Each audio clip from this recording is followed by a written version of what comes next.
어제는 여호와를 경외하라는 제목으로 말씀을 살펴보았습니다. 하나님을 경외하는 사람은 공의를 행할 수 있고 바른 말을 할 수 있으며 안전할 것이라고 했습니다. 이렇게 해서 25장부터 29장까지의 말씀은 히스기야의 신하들이 이렇게 솔로몬의 잠언을 수집하고 편집하여서 기록한 그런 내용이 어제 본문까지 끝이 났습니다. 오늘부터 30장과 31장 내용은 개인적인 관계 안에서 주어진 그런 교훈들입니다. 아굴과 르무엘 왕의 어머니가 기록한 교훈입니다. 그 중에 오늘 본문은 아굴의 자문으로서 자신의 제자라고 할 수 있는 추정되고는 이디엘과 우갈에게 말한 내용이라고 오늘 본문에서 말씀하고 있습니다. 오늘 본문 2절부터 4절까지의 말씀은 인생은 무지하다는 것을 지적하기 위해서 자신의 무지를 고백을 하고 있습니다. 특히 만물을 주관하시는 하나님에 대한 지식이 없음을 고백하면서 인간의 한계를 나타내고 있습니다. 그리고 5절부터 6절까지의 말씀은 참된 지식과 지혜의 근원이신 하나님의 말씀을 그 말씀의 완전한 것, 그 완전함을 말씀하고 있습니다. 그렇게 함으로써 인간이 무지에서 벗어나는 길은 오직 하나님의 말씀에 귀를 기울이고 묵상하는 데 있음을 교훈하고 있습니다. 그리고 나서 7절부터 9절은 기도문 형식으로 자신이 살아가기 위한 최소한의 조건 두 가지를 구하고 있는 겁니다. 그것을 구하고 있는 이유가 하나님을 더 소중히 여기고자 하는 그 마음이 여기에 담겨 있는 겁니다. 또한 10절부터 14절까지의 말씀은 이 사람을 비방하거나 저주하지 말 것을 권면하면서 우리가 소중히 여겨야 할 가치는 바로 사람이라는 사실을 말씀하고 있습니다. 그래서 오늘은 인생이 소중히 여겨야 할 것들이라는 인생이 소중히 여겨야 할 가치라는 제목으로 말씀을 살펴보겠습니다. 첫째로 인생은 하나님을 가장 소중히 여겨야 합니다. 7절부터 9절입니다. 주님께 두 가지 간청을 드리니 제가 죽기 전에 그것을 이루어 주십시오. 허위와 거짓말을 저에게서 멀리하여 주시고 저를 가난하게도 부유하게도 하지 마시고 오직 저에게 필요한 양식만을 주십시오. 제가 배가 불러서 주님을 부인하면서 주가 누구냐고 말하지 않게 하시고 제가 가난해서 도둑질을 하거나 하나님의 이름을 욕되게 하거나 하지 않도록 하여 주십시오. 아멘. 네. 이 기도문은 아주 유명한 기도문이죠. 허위와 거짓을 자기에서 멀리하게 하시고 가난하게도 마시고 부하게도 마시고 오직 필요한 양식만 달라고 기도합니다. 이런 기도가 쉽지 않을 것입니다. 모두가 부자가 되기를 원하고 평안하게 살기를 원합니다. 그러나 아굴의 기도는 그것이 아니었습니다. 그 이유는 배가 불러서 주님을 부인하지 않기를 원하는 마음 때문이었습니다. 또한 반대로 가난해서 도둑질을 하거나 주님을 욕되게 하지 않기 위함이라고 말씀을 하고 있습니다. 그의 이러한 기도는 오직 하나님만을 소중히 여기고 있는 그러한 그의 아굴의 마음을 여기서 발견을 할 수가 있습니다. 사도 바울이 로마서 14장에서 고백한 것이 있습니다. 우리 중에 누구든지 자기를 위하여 사는 자가 없고 자기를 위하여 죽는 자도 없도다. 우리가 살아도 주를 위해 죽고 죽어도 주를 위해서 죽나니 그러므로 사나 죽으나 우리가 주의 것이로다 하는 말씀과 같습니다. 하나님을 소중히 여기고 하나님을 위해 사는 그런 삶을 여기서 엿볼 수가 있습니다. 오늘날 물질 만능주의 시대에 대부분의 사람들은 돈이 사람들의 주인 노릇을 하고 있습니다. 아마 오늘날 많은 그리스도인들 중에서 돈과 신앙을 바꿀 수 있는 사람들이 적지 않게 많이 있을 것입니다. 또한 돈 몇 푼을 아끼기 위해서 양심을 팔기도 하고 신앙을 팔기도 하는 일이 정말 많이 일어나고 있습니다.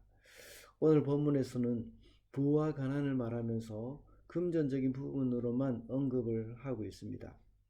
그렇지만 좀 더 넓게 적용을 하게 되면 돈을 넘어서 우리의 권력이나 힘, 건강도 역시 여기에 해당된다고 할 수가 있습니다. 지나치게 자신의 권력만을 의지할 때 하나님이 눈에 보이지 않습니다. 그리고 지나치게 자기가 가지고 있는 그 부를 의지할 때 역시 안하무인이 될 수가 있다는 것입니다. 우리에게 있는 건강, 권세, 부귀, 영화, 이 모든 것이 하나님이 우리에게 적당하게 허락하신 것을 우리는 알아야 하겠습니다. 부와 권세가 많거나 크다고 해서 좋은 것은 아닙니다. 우리가 그것을 얻고 하나님을 잃어버리게 된다면 모든 것을 잃는 것이나 마찬가지입니다. 오늘 본문에 나오는 이 기도는 부유한 삶이 나쁘다는 그런 말이 아닙니다. 그보다 이러한 물질적인 환경에 너무나도 쉽게 영향을 받는 우리 인간의 연약함을 인정하는 것입니다. 그래서 우리가 가장 소중히 여겨야 할 가치를 하나님께 두어야 한다는 것을 교훈하고 있다고 볼 수 있습니다. 둘째로 인생은 사람을 소중히 여겨야 합니다. 10절과 11절 말씀입니다. 주인에게 그 종을 비방하는 말을 하지 말아라. 그 종이 너를 저주하고 너에게 죄가 돌아올까 두렵다. 아버지를 저주하며 어머니를 축복하지 않는 무리가 있다. 10절의 말씀에서 주인에게 그 종을 비방하지 말라고 말씀합니다. 이 말은 사회적으로 가장 낮은 처지에 있는 종에 대해서 그 종에 대해서조차도 신중하게 말을 해야 한다는 것입니다. 그 종을 마음대로 처치할 수 있는 주인에게 중상모략을 할 때에 그 종에게 어려움을 줄 수밖에 없다는 것이죠. 사회적으로 보잘것없는 사람이라고 할지라도 모든 인간을 이 자비와宽容으로 대해야 한다는 사실을 우리에게 말씀해 주고 있습니다. 이것은 사람에 대한 기본적인 태도는 사람을 소중하게 여겨야 한다는 것을 말씀하고 있는 것입니다. 율법에서는 부모를 저주하는 자는 사형에 해당된다고 출애굽기 21장에 말씀하고 있습니다. 이 말 속에는 적극적으로는 부모를 멸시하고 저주하는 행위뿐만 아니라 소극적으로는 감사하고 순종하지 않는, 부모에게 감사하지 않고 순종하지 않는 그런 태도까지 포함하고 있다고 볼 수 있습니다. 이렇게 부모와 관계는 모든 인간관계의 출발점일 뿐만 아니라 이스라엘에서는 부모는 하나님의 말씀의 전승자이며 교사의 역할을 감당하기 때문에 부모를 소중하게 여겨야 한다는 겁니다. 이렇게 종이 사회적으로 가장 낮은 처지에 있는 사람이라면 반대로 부모는 각 개인에게 있어서 가장 존경받아야 할 대상입니다. 이 땅에 존재하는 모든 사람들 중에서 자신의 부모에게 가장 존경을 표해야 할 대상이 바로 부모라는 사실입니다. 그래서 부모는 하나님의 대리자라고 말을 하기도 합니다.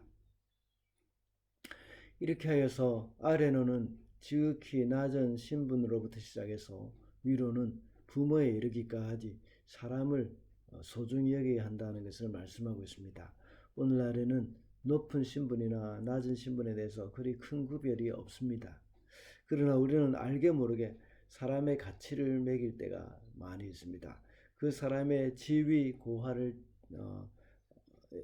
따라서 사람의 가치가 다른 것처럼 생각할 때가 많이 있습니다.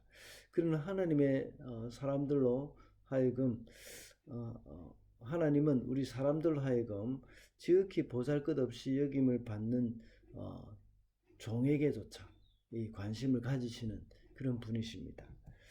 그리고 부모님에 관해서는 우리와 가까운 사이라고 해서 우리가 쉽게 대해서도 안 된다는 것을 명심해야 하겠습니다. 부모님이 늘 우리와 함께 하시고 때로는 가까이 살고 함께 살다 보면 부모님의 단점과 장점도 다 나타날 수 있습니다. 그럼에도 불구하고 우리는 부모라는 이유 하나만으로도